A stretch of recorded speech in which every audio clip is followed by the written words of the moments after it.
डिफरेंसबिलिटी। डिफरेंसबिलिटी क्या है?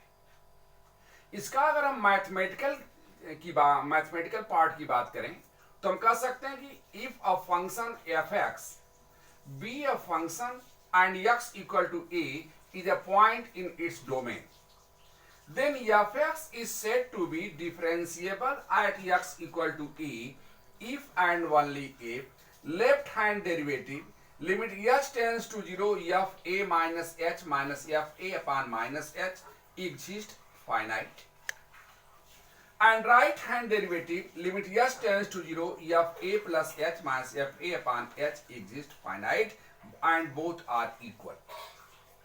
मतलब इसका ये हुआ कि अगर कोई फंक्शन एफ एक्स हमारे पास हो और उसके डोमेन में किसी पॉइंट पर वह फंक्शन डिफरेंशिएबल होगा कि नहीं, इसको चेक करना है, तो मैथमेटिकल तरीका हमारे पास जो चेक करने का, उसमें एक फार्मूला लिख दिया गया कि इसकी हम लेफ्ट हैंड डेरिवेटिव फाइंड करें, राइट हैंड डेरिवेटिव फाइंड करें और दोनों की वैल्यू एग्जिस्ट होनी चाहिए, फाइनाइट होनी चाहिए और वैल्यू इक्वल भी आनी चाहिए। लेफ्ट हैंड डेरिवेटिव निकालने का फार्मूला दिया गया एक लिमिट का, limit h tends to 0 F a minus H minus F a upon minus H, और राइट हैंड डेरिवेटिव कहा गया limit h tends to 0 F a plus H minus F a upon H. दोनों value exist और finite के हो और आपस में इक्वल हो, तब हम कहेंगे कि ये फंक्शन इस पॉइंट पर डिफरेंशिएबल है। ये तो मैथमेटिकल बात हुआ। अगर हम थोड़ा इसकी ग्राफिकल बात करें, फिजिकल मीनिंग इसकी क्या है, इसको कंटिन्यूटी और डिफरेंशिएबिलिटी दोनों में हम रिलेशन दिखाना चाह रहे हैं। बेटा कंटिन्यूटी हम इसके पहले पढ़े हैं, उसमें यह कहा गया था, फिजिकल मीनिंग की बात मैं कर रहा हूं कि अगर कोई फंक्शन अपने डोमेन के अंदर उसका ग्राफ बनाया जाए और वो फंक्शन का ग्राफ कहीं ब्रेक न हो, तो हम कहेंगे कि ये फंक्शन इस डोमेन में कॉन्टिन्यूअस फंक्शन है।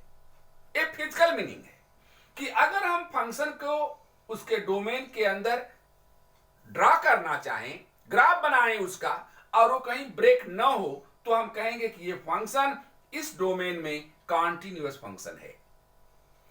डिफरेंशिएबल होने के लिए देखो क्या फिजिकल मीनिंग में क्या अंतर आ रहा। इसमें दो पॉइंट, इसमें एक ही पॉइंट था कि अगर हम फंक्शन का ग्राफ बनाएं डोमेन के अंदर तो ब्रेक नहीं होना चाहिए, अगर ब्रेक नहीं है तो कॉन्टिन्यूअस फंक्शन है।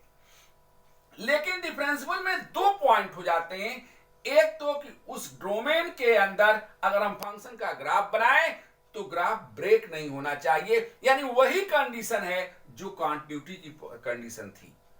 लेकिन इसमें एक पार्ट और बढ़ जाता है कि अगर फंक्शन के ग्राफ में कॉर्नर पॉइंट बनता है तो वह डिफरेंशिएबल नहीं है।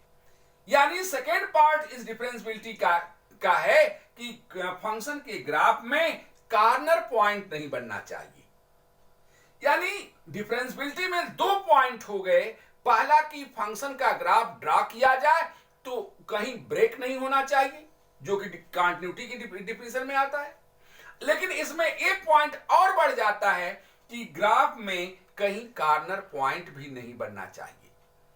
इसका मतलब यह हुआ कि कोई फंक्शन अगर डिफरेंशिएबल है तो उसकी पहली कंडीशन जो कि कंटिन्यूटी की है तो फॉलो कर ही रहा है। तो हम ये कह सकते हैं कि जो फंक्शन का डिफरेंशिएबल है वह फंक्शन कंटिन्यूअस होगा, लेकिन जो फंक्शन कंटिन्यूअस है वह डिफरेंशिएबल होना जरूरी नहीं है। क्योंकि देखो बेटा दोनों ग्राफों में देखो, दो एग्जांपल में दिया है, F X equal mod of x, इसका ग्राफ ऐसे बनता है, जानते हो तुम लोग। इस ग्राफ में देखो यहां एक कॉर्नर पॉइंट बन रहा है। अगर हम देखें कि ग्राफ कहीं ब्रेक हो रहा है कि नहीं, तो कहेंगे ब्रेक नहीं हो रहा है। लेकिन जीरो पर, एक्स इक्वल टू 0 पर ये लाइन इधर से आ रही है और तुरंत यहां से ब्रेक हो जा रही है, ऊपर उछली जा रही है। यानी यहां एक कॉर्नर पॉइंट बन रहा है, तो हम कहेंगे कि ये फंक्शन कंटिन्यूअस तो है लेकिन डिफरेंशिएबल नहीं है, क्योंकि डिफरेंशिएबिलिटी की दूसरी कंडीशन कि कॉर्नर पॉइंट नहीं बनना चाहिए वो फेल कर जाता है। लेकिन सेकंड एग्जांपल में देखो जरा, F X equal to X square, इसका ग्राफ बनाया हमने, पैराबोला है, और इसमें ये इसका ग्राफ इस फंक्शन का कहीं ब्रेक नहीं हो रहा है, पहली कंडीशन फॉलो हो रही है और दूसरी कंडीशन भी फॉलो हो रही है कि कहीं कार्नर पॉइंट नहीं बन रहा। एक कर्व है, कार्नर पॉइंट इसको कहते हैं कि लाइन इधर से आई तुरंत टर्न ले ली, तो इस पॉइंट को हम क्या कहते हैं, कार्नर पॉइंट। लेकिन यहां तो कर्व है, कर्व होगा तब फंक्शन डिफरेंशियल होगा, कार्नर पॉइंट होगा तो फंक्शन डिफरेंशियल नहीं होगा। यानी ये फंक्शन डिफरेंशियल नहीं है और ये फंक्शन डिफरेंशियल है। तो हर फंक्शन जो डिफरेंशियल होगा वो कॉन्टिन्यूअस होगा, लेकिन हर फंक्शन जो कॉन्टिन्यूअस है वह डिफरेंशियल होना कंपलसरी नहीं है। क्वेश्चन देखो, so that the function F X equal to mod of X minus 3 X element of R, R means real number, is continuous at x equal to 3 but not differentiable at x equal to 3, not differentiable at x equal to 3। यानी हमें यह prove करना है कि ये function यानी F X equal to mod of X minus 3 X equal to 3 पर तो कॉन्टिन्यूअस है, पर इसी पॉइंट पर यह फंक्शन डिफरेंशिएबल नहीं है। मॉडुलस फंक्शन को लिखने का तरीका जानते हो, F X equal to mod of X minus 3 है। इस फंक्शन को चाहे तो हम ब्रेक करके दो पार्ट में लिख सकते हैं। कोई फंक्शन अगर मॉड के अंदर लिखा गया है तो ये वैल्यू इसको अगर हम ब्रेक करके लिखना चाहें तो हम ये देखते हैं कि मॉडुलस के अंदर पॉजिटिव है कि निगेटिव है। अगर ये वैल्यू पॉजिटिव है तो इस फंक्शन की वैल्यू ज्यों कहते हो यही हो जाएगा बिना मॉड का, और अगर ये वैल्यू निगेटिव है तो इसकी वैल्यू माइनस लगाकर लिखी जाती है। तो mod of X minus 3 A positive कब होगा, जब एक्स की वैल्यू 3 से बड़ी होगी, यानी जब एक्स की वैल्यू 3 से बड़ी होगी उस केस में mod of X minus 3 x minus 3 के इक्वल होगा। और अगर एक्स की वैल्यू 3 के से छोटी है तो एक्स माइनस 3 निगेटिव हो जाएगा, और उस केस में मॉड ऑफ एक्स माइनस 3 को हम लिख सकते हैं माइनस लगाकर आगे एक्स माइनस 3, या इसे हम चाहें तो कह सकते हैं, इसे ब्रेक कर लेंगे तो ये हो गया 3 माइनस एक्स। यानी ये फंक्शन एफ एक्स जो मॉड ऑफ एक्स माइनस 3 था, इसको हम ऐसे लिख सकते हैं कि this is equal to X minus 3 when X is greater than 3 and 3 minus X when X is less or equal to 3। Equality ऊपर भी लगा सकते थे। अब हमें यह प्रूव करना है कि ये फंक्शन x इक्वल टू 3 पर तो कॉन्टिन्यूअस है लेकिन डिफरेंशिएबल नहीं है। पहले बात हम करते हैं कॉन्टिन्यूटी की। कॉन्टिन्यूटी जानते हैं आप लोग? कॉन्टिन्यूटी कैसे चेक करते हैं बेटा?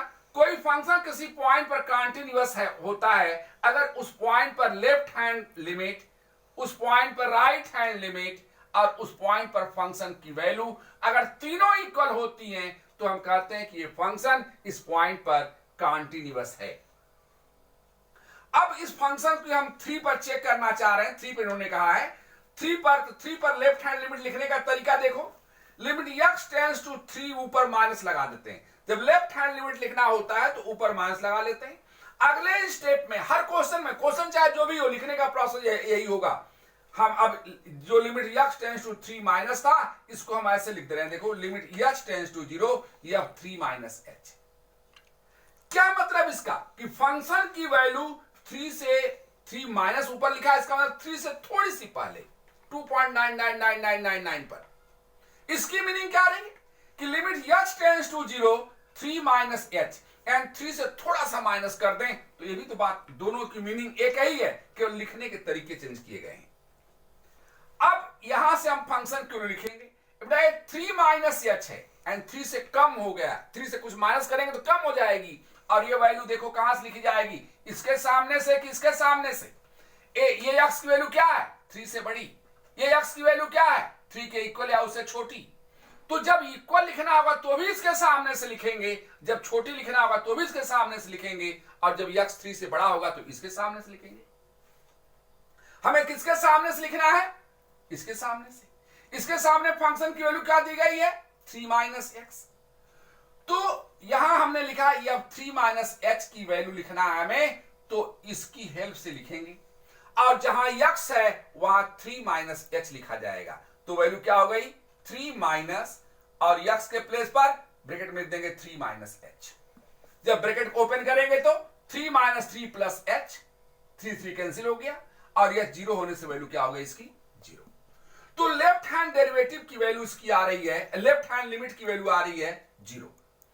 इसी तरह अगर राइट हैंड लिमिट निकालना है तो limit x tends to 3 plus fx लिखेंगे।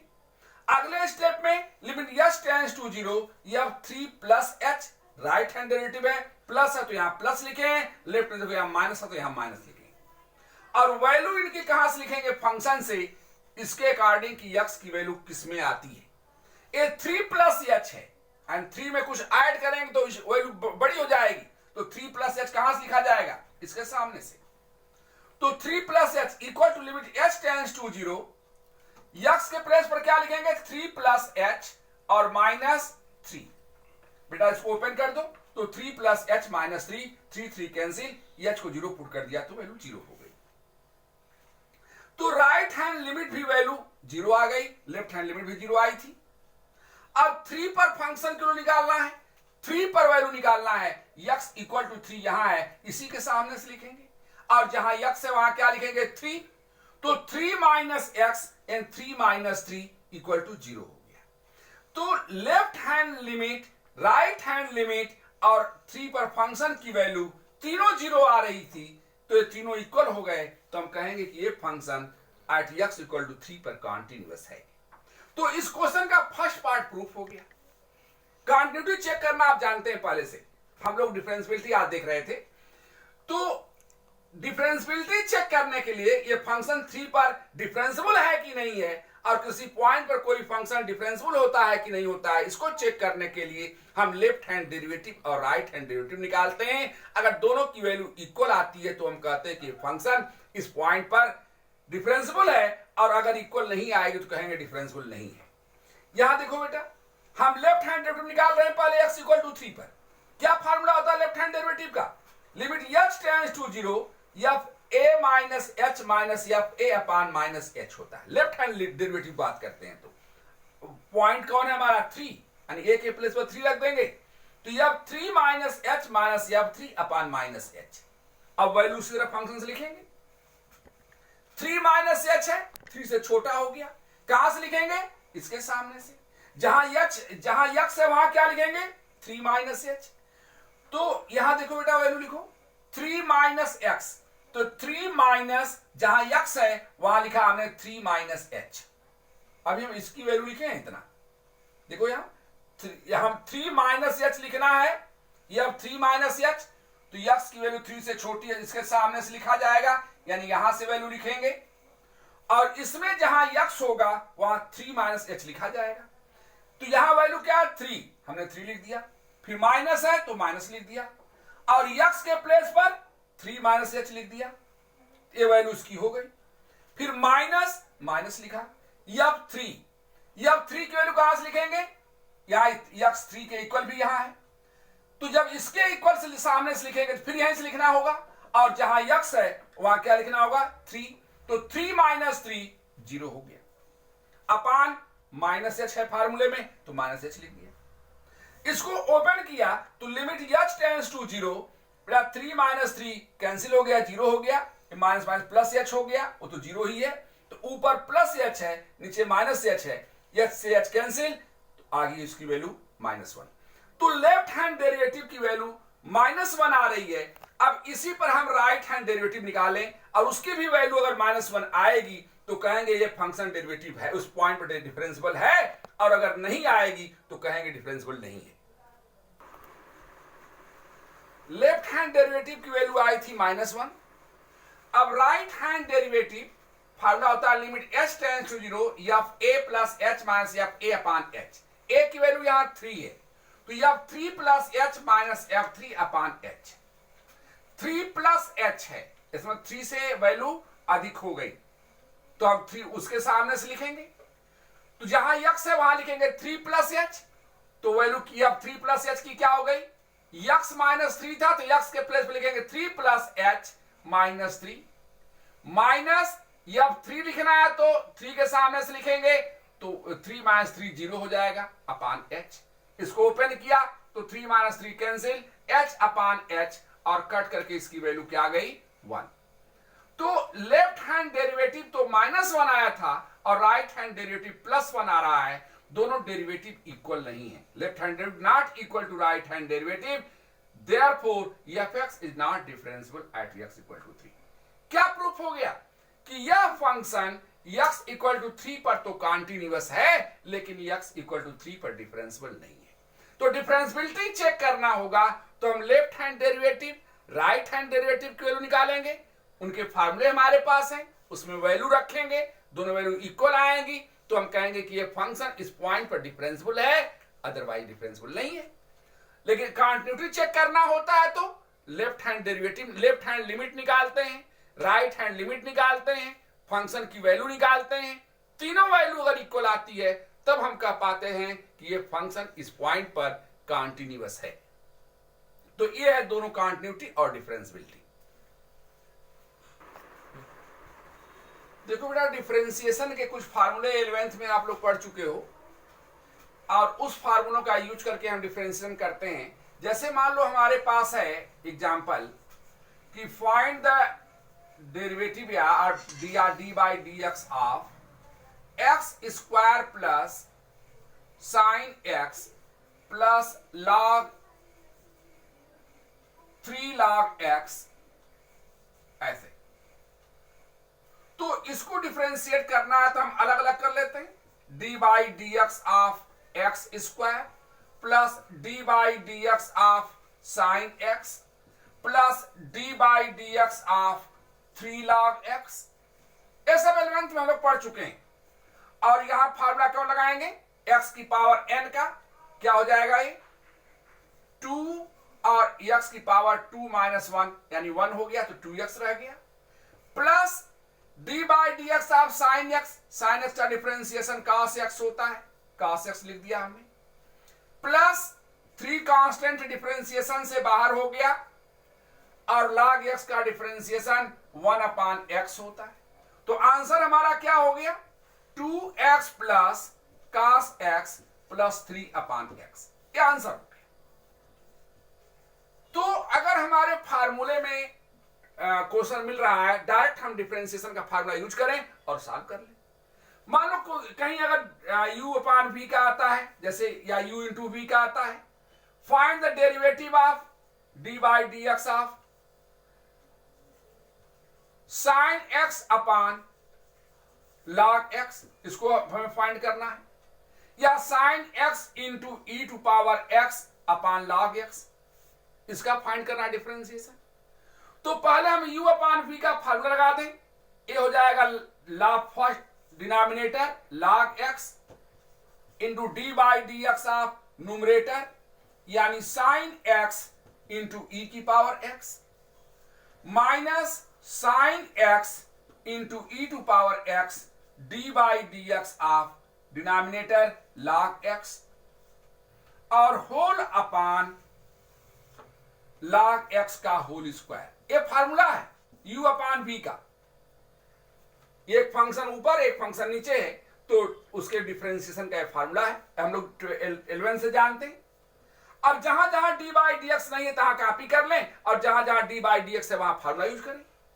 तो ये हो गया बेटा log x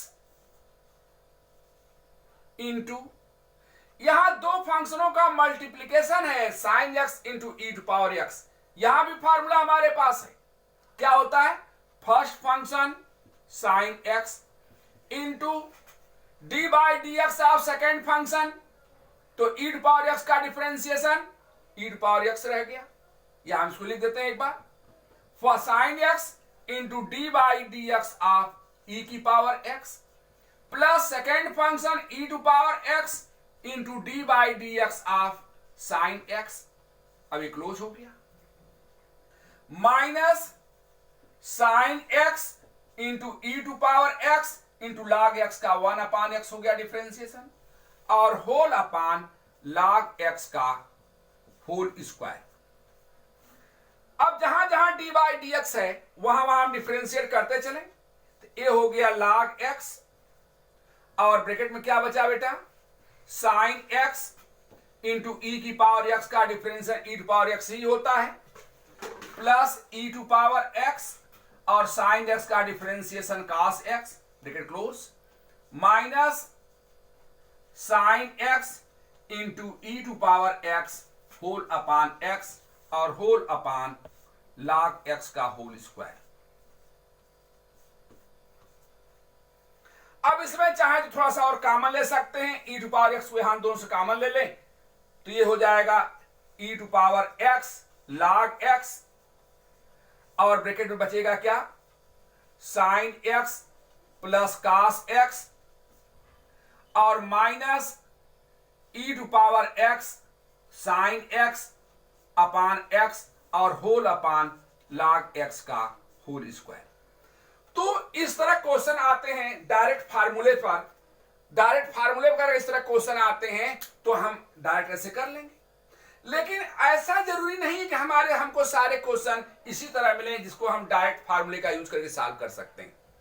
अब जैसे हमने यहां लिखा है डेरिवेटिव ऑफ कंपोजिट फंक्शन, तो ये कंपोजिट फंक्शन क्या होते हैं? कंपोजिट फंक्शन किसे कहा जाता है?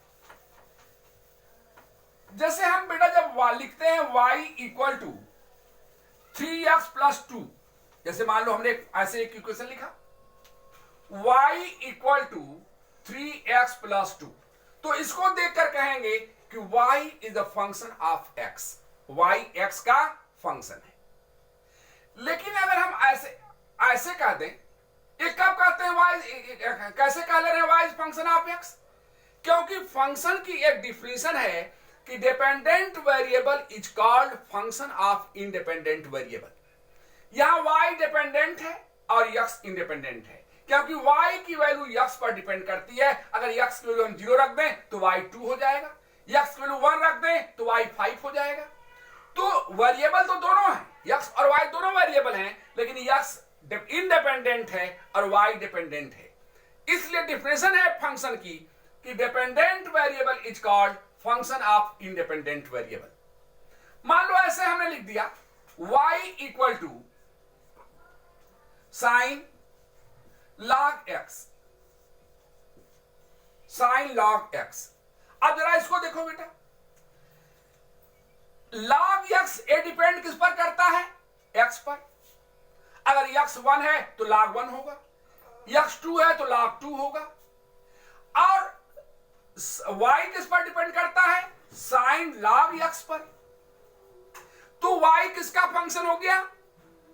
y तो साइन log x का फंक्शन है, log x का फंक्शन है और log x x का फंक्शन है। तो हम कहेंगे कि y एक फंक्शन का फंक्शन है, यानी log x किसका? x का फंक्शन है और y किसका फंक्शन है? log x का फंक्शन है। तो y हुआ फंक्शन का फंक्शन और इसी को कहते हैं कंपोजिट फंक्शन। और जब इस तरह कंपोजिट फंक्शन होता है तो इसको अगर हमें डिफरेंशिएट करना है तो कैसे डिफरेंशिएट करेंगे? जैसे अगर क्वेश्चन होता कि find d by d x of, मान लो क्वेश्चन ऐसे होता find d by d x of sign log x. मान लो इसे हमें डिफरेंशिएट करना। अब अगर इसे हमें डिफरेंशिएट करना है तो यहां तो ऐसा कोई फार्मूला हमारे पास नहीं है। हम साइन एक्स होता तो हमारे पास फार्मूला है साइन एक्स का cos एक्स। तो ऐसे क्वेश्चन में जो कि एक फंक्शन, एक ही फंक्शन नहीं है, फंक्शन का फंक्शन है, ऐसे क्वेश्चनों का डेरिवेटिव जब निकालना हो तब हम एक चेन रूल कहा जाता है उसका यूज करते हैं। और चेन रूल है क्या, इसको थोड़ा समझने का प्रयास करो बेटा। जैसे d by d sine log x find करना है, पहले हम ये ध्यान देंगे कि कौन एक्स की तरह होता कि हमारे पास फार्मूला है। देखो ये चेन रूल बहुत ही इंपॉर्टेंट है डिफरेंशिएशन का। अगर चेन रूल हमको नहीं आएगा तो पूरा डिफरेंशिएशन नहीं आएगा। इसको बहुत ध्यान से समझो बेटा। हमें इसका डिफरेंशिएशन फाइंड करना है। अब इसका डिफरेंशिएशन फाइंड करने के लिए हम ये देख रहे हैं कि हमारे पास कोई फार्मूला नहीं है, लेकिन अगर हमारे माइंड में ये बात आ जाए कि log x नहीं हो करके यहां केवल x होता तो हमारे पास फार्मूला साइन x का था। क्या फार्मूला साइन x का है? cos x। तो हम log x को x की तरह ओरली मान लें कि ये log x नहीं लिखा है, x लिखा है, तो इसका डिफरेंशिएशन क्या होगा? इक्वल टू क्या लिखेंगे बोलो? साइन x का डिफरेंशियल फार्मूला क्या है? cos x। लेकिन लिखेंगे वही जो यहां है, ये हो गया cos log x।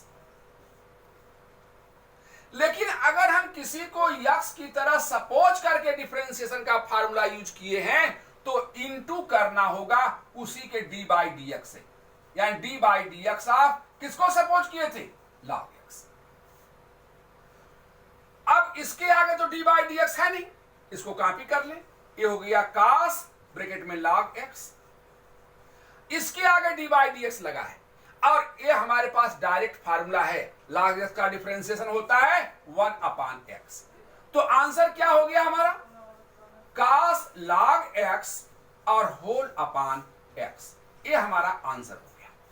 और इस मेथड को कहते हैं चेन रूल। इसी मेथड का नाम क्या है? Chain rule. अब इसका हम दूसरा एग्जांपल ले रहे हैं, दूसरा क्वेश्चन ले रहे हैं।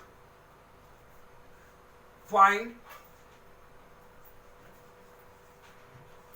d by d x of, bracket में है e टू पावर log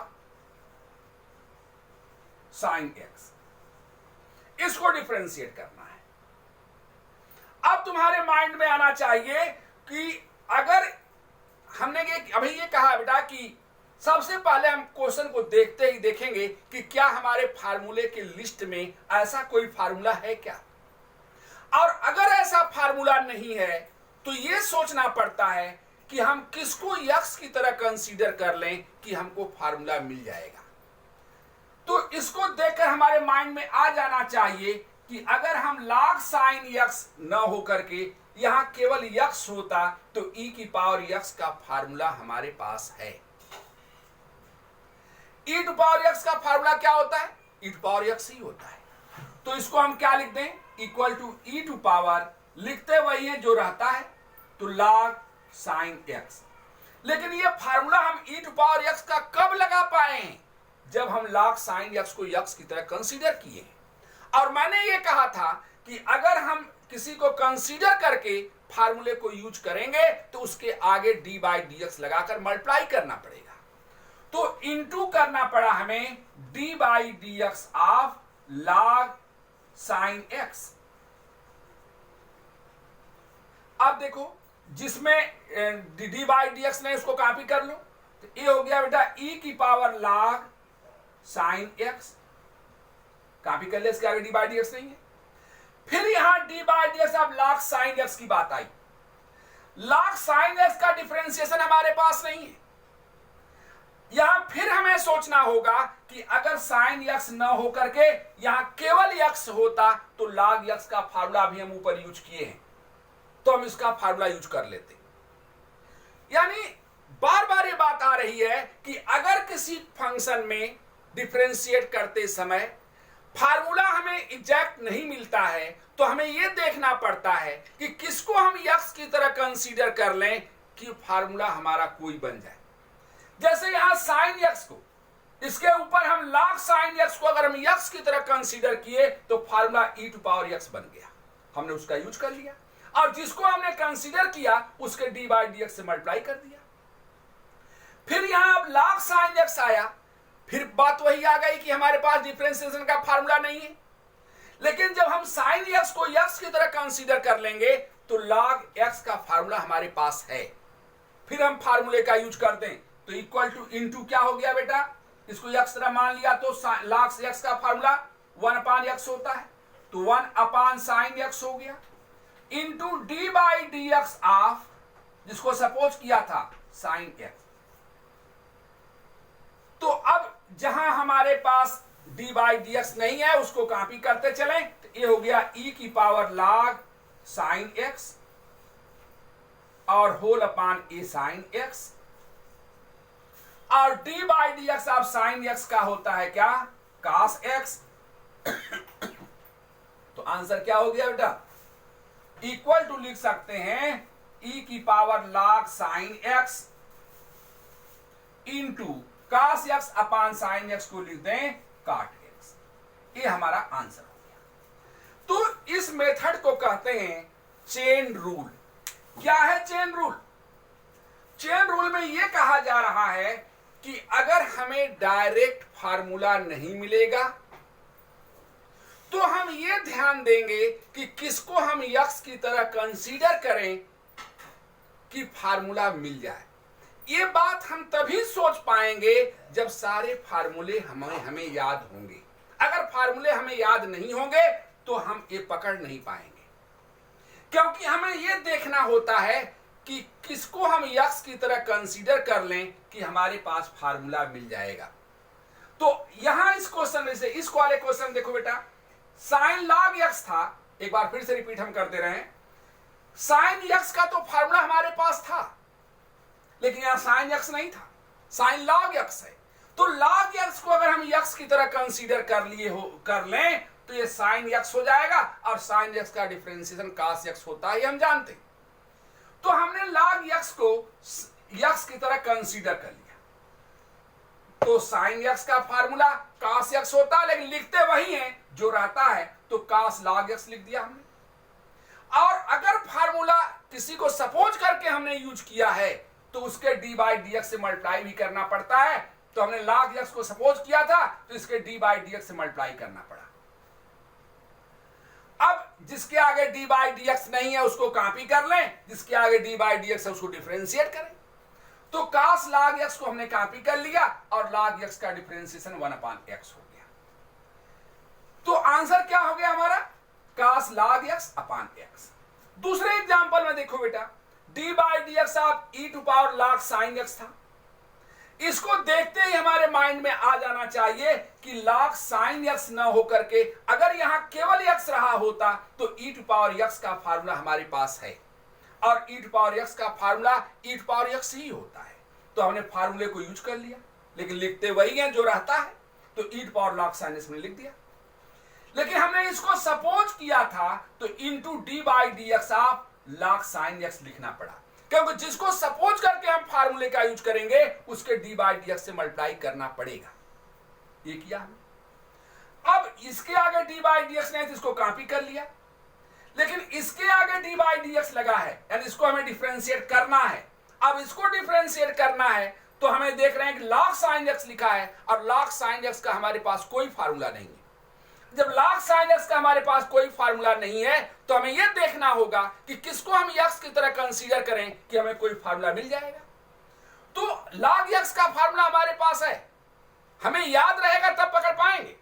तो बेटा log x का फार्मूला है, तो अगर हम sin x को x की तरह मान लें तो हम फार्मूले का यूज कर सकते हैं। तो हमने sin x को x की तरह मान लिया, और log x का फार्मूला 1/x होता है, लिखते वही है जो रहता है, तो 1/sin x लिख दिया हमने। यहां sin x को सपोज किया था इसलिए उसके डी बाई डी एक्स से मल्टीप्लाई करना पड़ा। यह प्रोसेस चलता रहेगा, जब तक हम सपोज करके फार्मूले का यूज करते रहेंगे तब तक चलता रहेगा।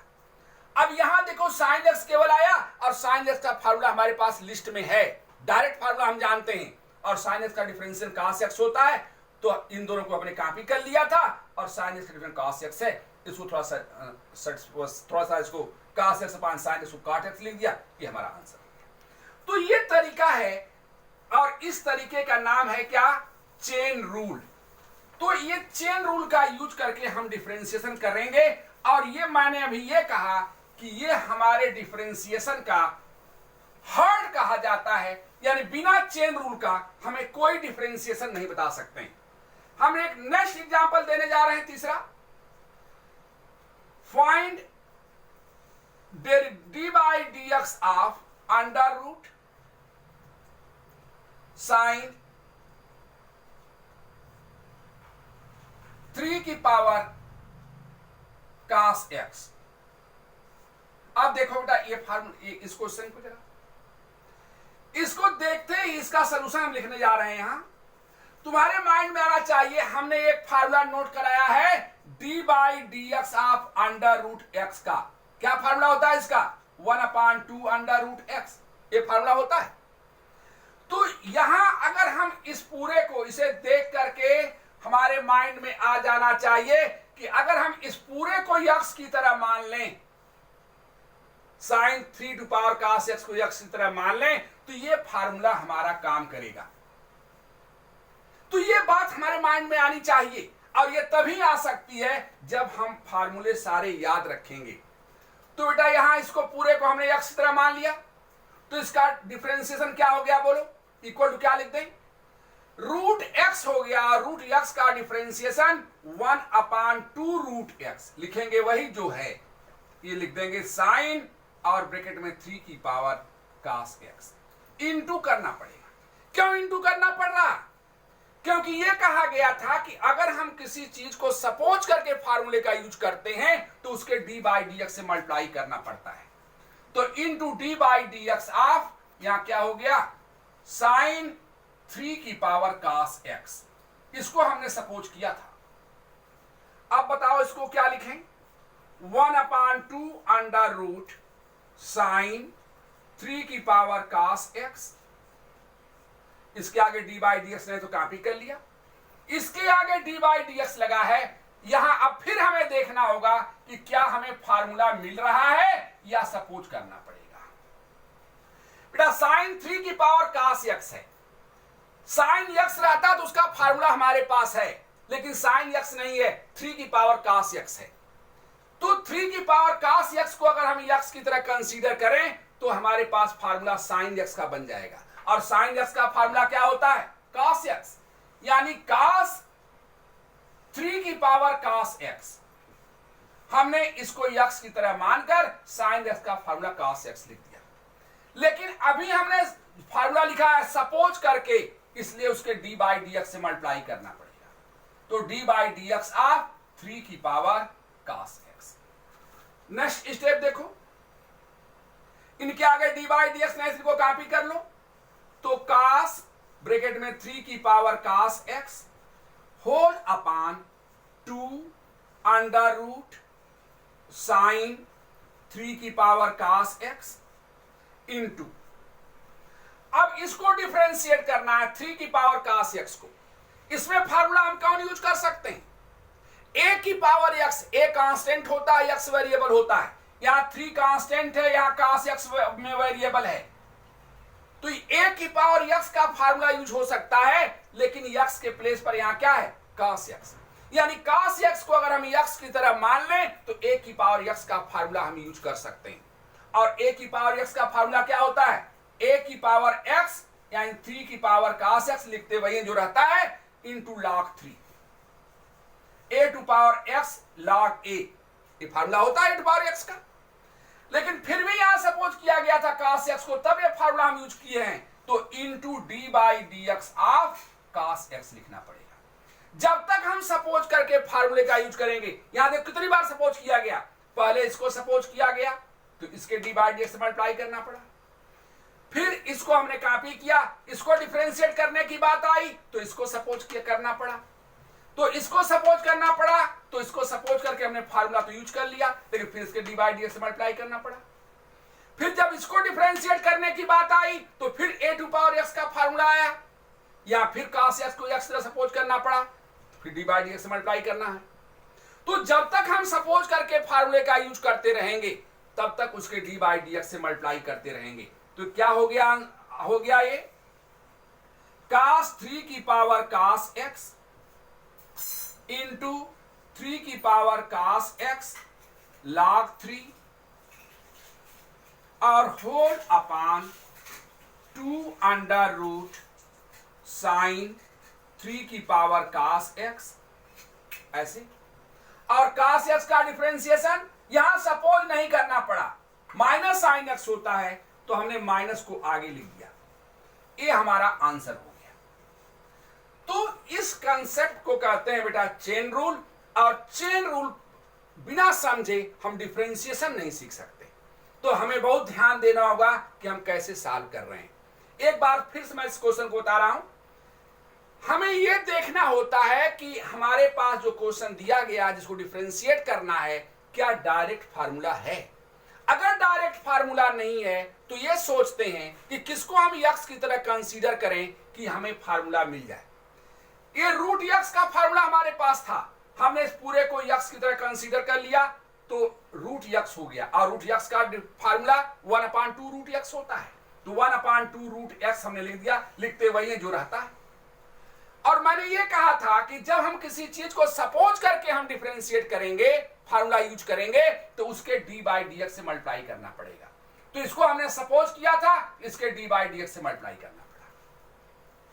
जहां d/dx ने इसको कॉपी कर लिया, इसको कॉपी कर लिया, फिर इसको डिफरेंशिएट करने की बात आई, तो फिर sin 3 cos x का कोई फार्मूला हमारे पास नहीं है।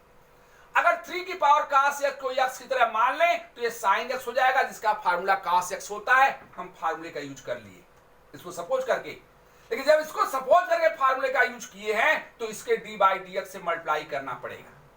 इसे हमने मल्टीप्लाई कर लिया, तो ये चीज और ये चीज हमने कॉपी कर लिया यहां बेटा। अब a⁴x का फार्मूला हमारे पास है, फिर हमें cos x को सपोज करना पड़ा, और cos x को सपोज करना पड़ा। a⁴x का फार्मूला होता है a⁴x log a, तो फार्मूले का हमने यूज किया और इसको सपोज किया था, इसलिए d/dx आप cos x से मल्टीप्लाई करना पड़ा। और cos x का डिफरेंशिएशन sin x होता है, डायरेक्ट फार्मूला हमारे पास है, यहां सपोज नहीं करना पड़ा, इसलिए हमने माइनस sin x लिख करके क्वेश्चन को एंड कर दिया। तो ये तरीका है जिसको हम कहते हैं चेन रूल, और हमने कहा कि चेन रूल डिफरेंशिएशन का हार्ट है, और इसके बगैर डिफरेंशिएशन नहीं आ सकता। तो इसको बेटा बहुत ध्यान से समझना होगा, और तब हम क्वेश्चन कर पाएंगे डिफरेंशिएशन के।